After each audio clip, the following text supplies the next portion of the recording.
जीवन हमें एक मौका देता है, इसलिए जब भी सही कॉलेज चुनने का समय आए तो सिर्फ मंगलायतन यूनिवर्सिटी आपके बेहतरीन भविष्य और सर्वांगीण विकास के। ईरान और इजराइल में जारी सैन्य तनाव के बीच ईरान में आए लगातार 2 भूकंपों ने नया शक खड़ा कर दिया है। शुक्रवार शाम 9:19 पर ईरान के सेमनान प्रांत में 5.1 तीव्रता का भूकंप आया। ये झटका 10 किलोमीटर की गहराई पर था, जिससे तेहरान समेत कई इलाकों में झटके महसूस किए गए।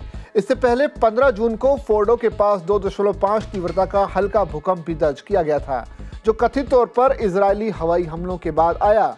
इन दोनों भूकंपों के समय और जगहों ने परमाणु गतिविधियों को लेकर चल रही अटकलों को और भी जोर दे दिया है, खासतौर पर तब जब नतांज, इफ्सहान और फोर्डो जैसे परमाणु ठिकानों पर इजरायली हमलों की खबरें सामने आई हैं और सैटेलाइट तस्वीरों में नुकसान के संकेत मिले हैं। हालांकि विशेषज्ञ मानते हैं कि Iran alpine Himalayan seismic belt पर स्थित है और वहां हर साल औसतन 2000 से ज्यादा भूकंप आते हैं, जिनमें 15 से 16 भूकंप की तीव्रता 5 या उससे ज्यादा होती है।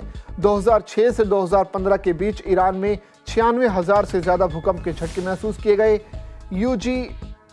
USGS और CTBTO जैसे संगठनों के मुताबिक परमाणु विस्फोटक भूकंपीय तनाव को ट्रिगर कर भूकंप पैदा कर सकते हैं, लेकिन ये आमतौर पर विस्फोट से कम तीव्रता के होते हैं और कुछ किलोमीटर के दायरे तक ही सीमित रहते हैं।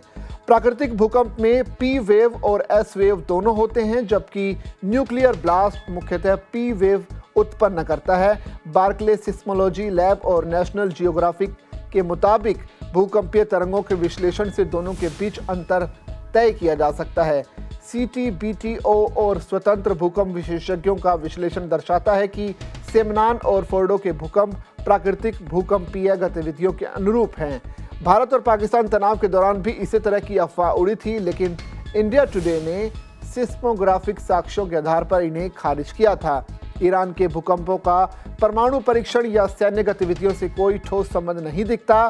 क्षेत्र की उच्च भूकंपीय सक्रियता और विशेषज्ञ विश्लेषण प्राकृतिक कारणों की पुष्टि करते हैं, लेकिन तनाव वाले इलाकों में जहां अफवाहें सच्चाई की तुलना में तेजी से फैलती है, वहां सतर्क निगरानी और वैज्ञानिक विश्लेषण भी बेहद जरूरी हो जाता है।